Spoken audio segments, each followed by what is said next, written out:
Assalamualaikum warahmatullahi wabarakatuh. Selamat siang semuanya. Bagaimana kabarnya hari ini? Kita bertemu lagi nih setiap hari Selasa tentunya di webinar kesehatan bersama Sinergi Worldwide Indonesia. Kita baru beberapa hari kemarin ketemu ya, setelah kemarin acara relaunch Peppermint Oil membahas mengenai lebih dekat dan lebih dalam si kecil-kecil cabai rawit. Hari ini temanya sangat menarik, yaitu kenali peradangan hati sejak dini. Nah, saya tidak sendirian tentunya, sudah ada narasumber di samping saya, yaitu Dokter Fania. Selamat siang, Dokter. Selamat siang Mbak Belinda. Gimana kabarnya hari ini, Dok? Alhamdulillah baik ya Mbak Baik Belinda. ya. Jadi hari ini kita akan membahas mengenai peradangan hati ya, Dok ya. Boleh dikasih tahu sedikit nggak sih, Dok, peradangan hati itu apa sih? Jadi dengan tema kita pada siang hari ini, kenali peradangan hati sejak dini. Jadi peradangan hati itu biasanya orang kenal dengan istilah hepatitis atau penyakit kuning. Nah, biasanya orang lebih kenal itu. Tapi lebih lengkapnya lagi nanti aku jelasin di slide. Oke, kalau gitu kita akan dengarkan presentasi dari Dokter Fania. Rekan-rekan boleh diajak nih untuk teman-temannya yang belum join, ayo diajak ke Zoom atau boleh juga menyaksikan secara streaming di YouTube Sinergi Indonesia. Oke, sebentar kita akan siapkan untuk presentasinya. Oke, silakan dok. Oke, selamat siang Bapak-Bapak, Ibu-Ibu semuanya. Saya Dr. Fania. Apa kabar nih semuanya? Semoga semuanya dalam keadaan sehat walafiat ya.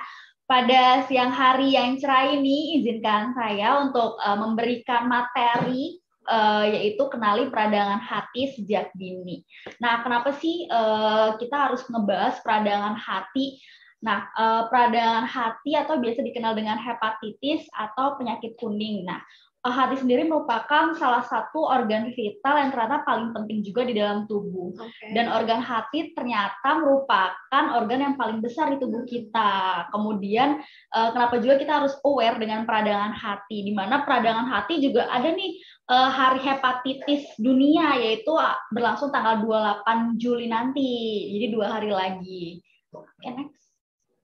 Nah, jadi di sini peradangan hati atau orang kenal dengan istilah hepatitis. Jadi hepatitis sendiri merupakan peradangan pada hati yang disebabkan oleh infeksi ataupun toksin.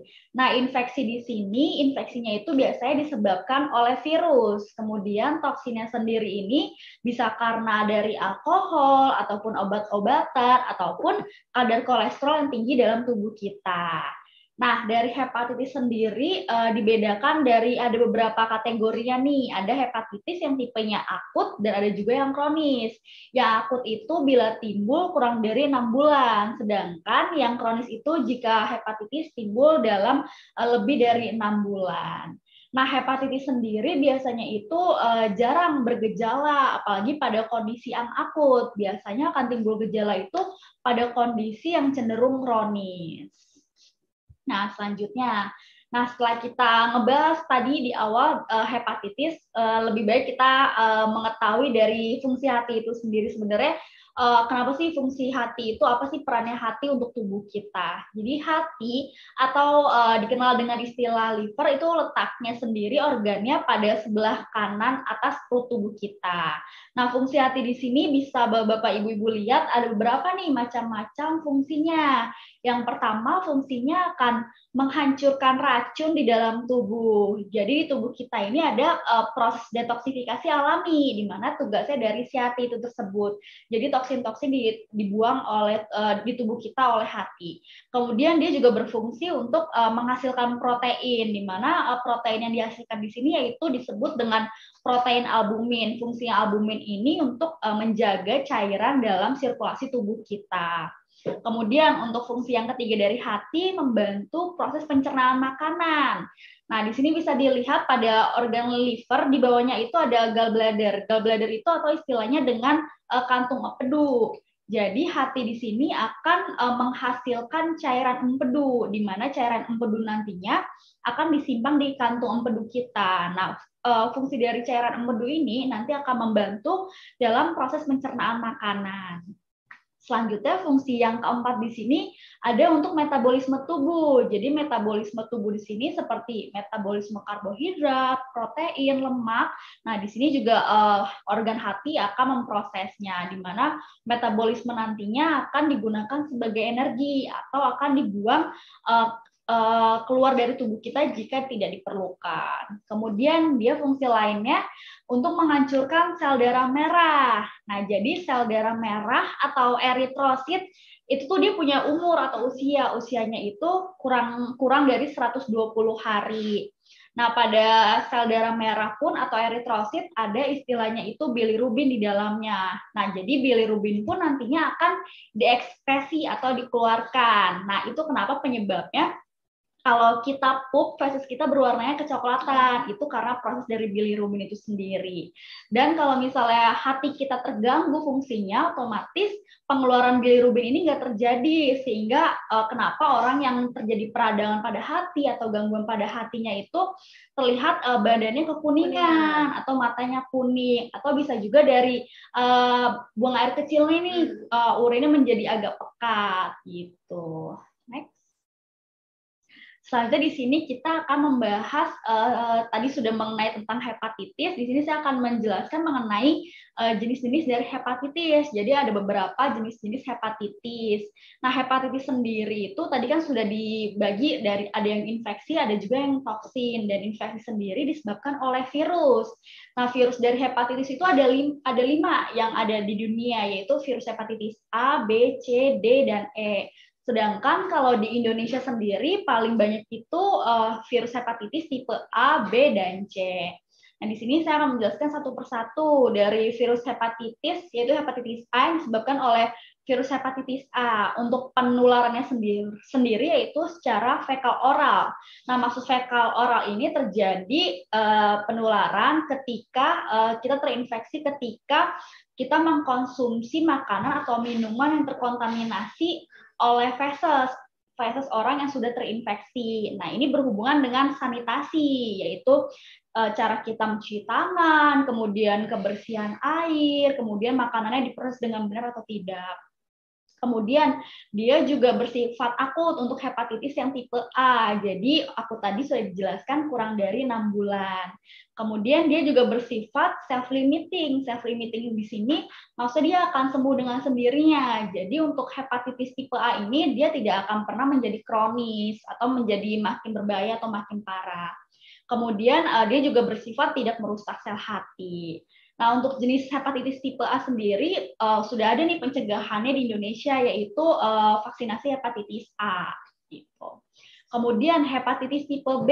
Nah, hepatitis tipe B ini penularannya itu lewat darah dan cairan tubuh yang dengan orang yang terinfeksi. Jadi misalnya dari penggunaan jarum suntik bersamaan, ataupun misalnya kita NATO tapi tidak steril, ataupun bisa juga ibu-ibu yang sedang hamil nih. Jadi makanya ibu-ibu yang sedang hamil juga wajib banget untuk cek hepatitis gitu, karena penularannya pun bisa terjadi ke janinnya gitu.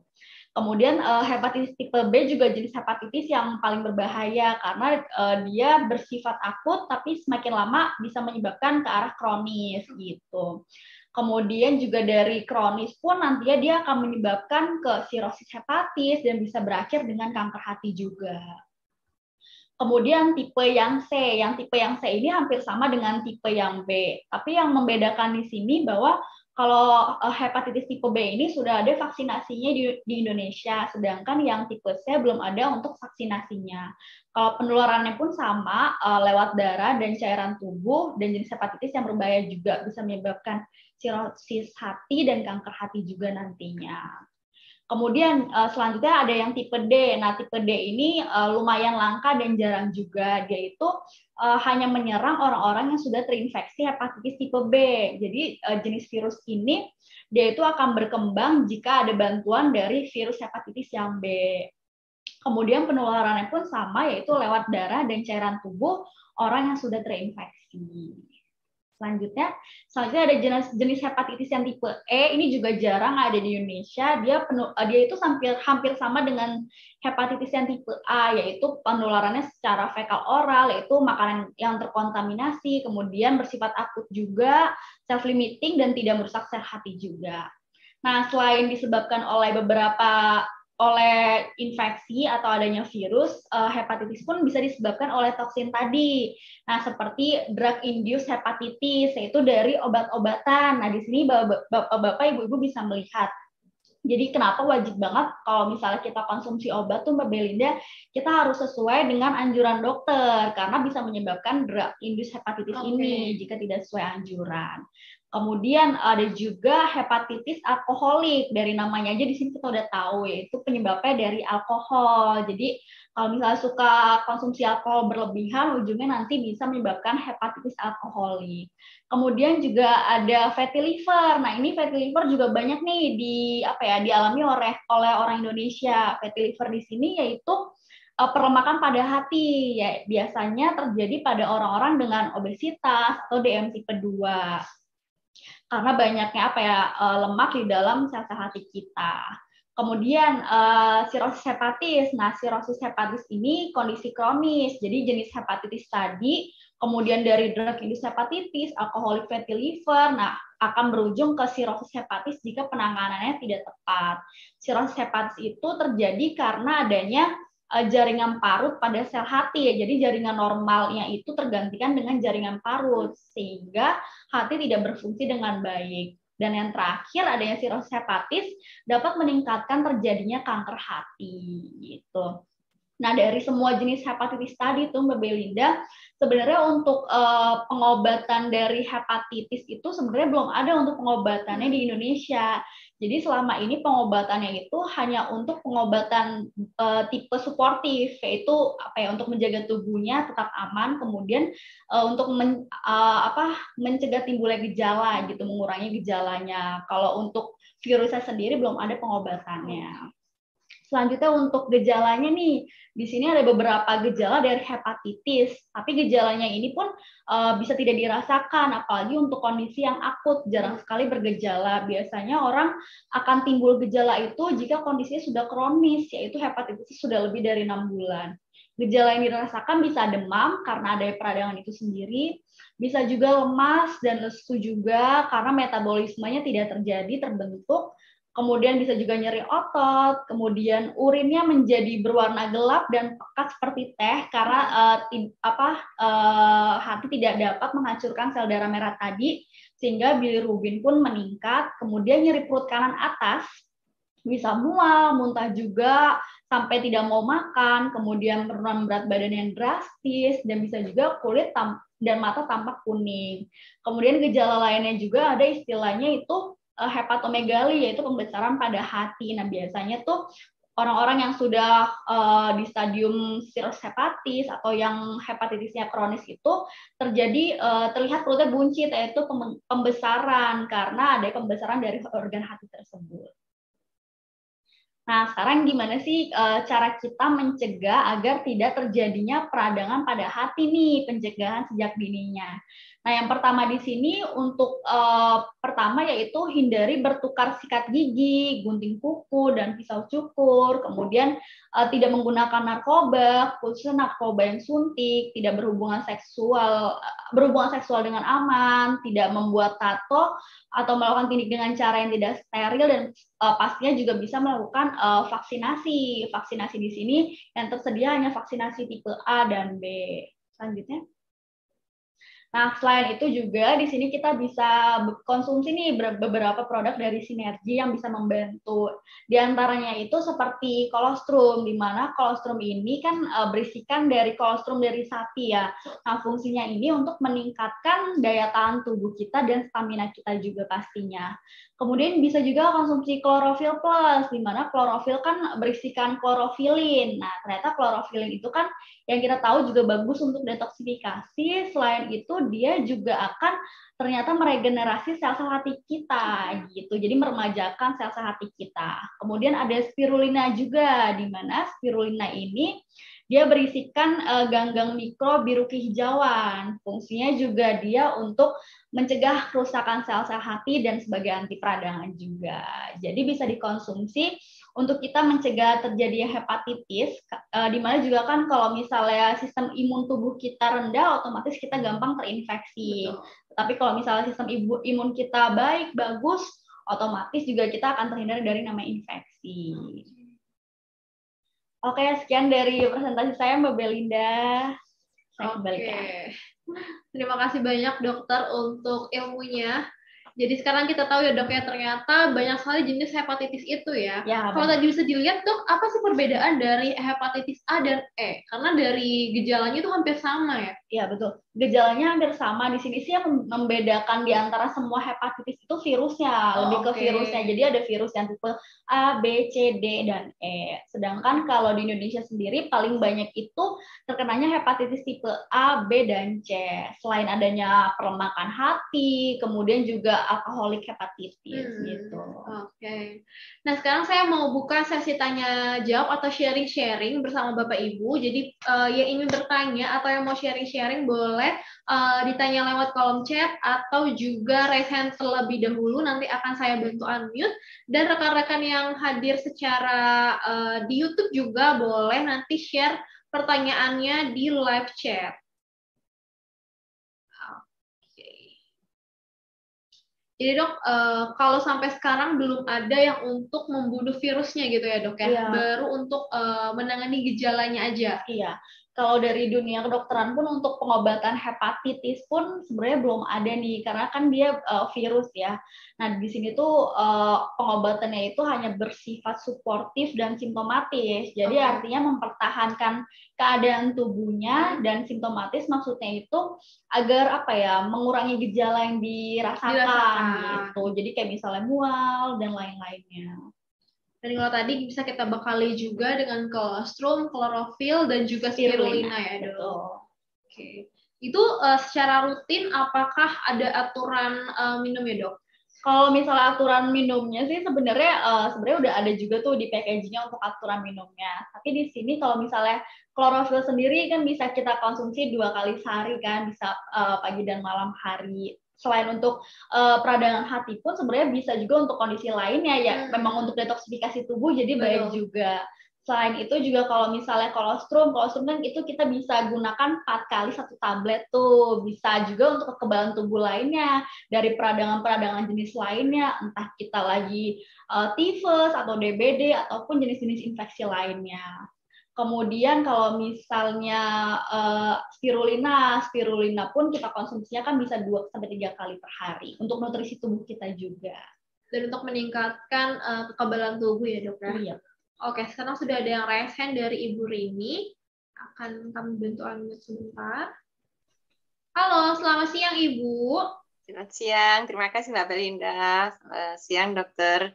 Ini saya mau tanya, untuk hepatitis itu apakah bisa naik kelas misalnya ini dari hepatitis C ke E atau gitu gimana dok? Atau bisa turun terus gitu gimana gitu? Terima kasih. Terima kasih Bu Rini atas pertanyaannya. Nah, jadi tadi pertanyaan Bu Rini, apakah dari hepatitis C bisa nanti ke hepatitis D, E, atau yang lainnya? Nah, jadi yang pertama saya tekankan di sini bahwa tadi kan virus hepatitis pun ada bermacam-macam, ada A, B, C, D, dan E. Nah, kemudian di Indonesia pun paling banyak tipe A, B, dan C. Jadi kalau misalnya pertanyaan apa bisa dok dari tipe C nanti ke tipe D atau A, nah sebenarnya jawabannya itu nggak bisa Bu, karena jenis virusnya pun berbeda.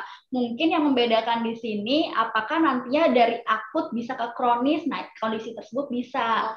Tapi misal untuk kondisi hepatitis yang A atau hepatitis yang E itu dia cenderung jarang untuk arah kronis karena dia bersifat akan sembuh dengan sendirinya. Di mana yang tipe A dan E itu biasanya dari sanitasi yang buruk atau misalnya kita suka makanan yang makan yang nggak baik, yang kotor gitu. Jadi kalau misalnya ditanya dari A bisa ke E, B ke D itu nggak bisa karena jenis virusnya beda gitu.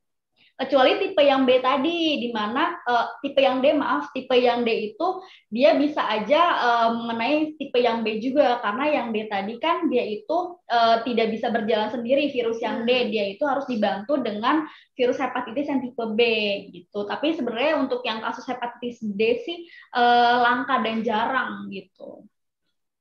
Oke. Apakah sudah jelas, Bu Rini? Iya, sudah. Berarti salah selama ini saya pemahamannya. Iya.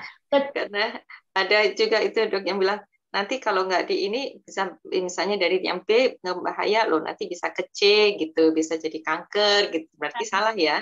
Ya, Iya, kalau iya, misalnya ke arah sirosis hepatis atau ke kanker bisa, Bu. Itu kan berarti dia naik kelas tuh dari tipe yang B atau C. Karena kan dia bersifat kronis tuh yang tipe B dan C. Nah, nantinya kalau tidak segera ditangani, diobati, dia akan ke sirosis hepatis, makin lama akan meningkat ke kanker hati gitu.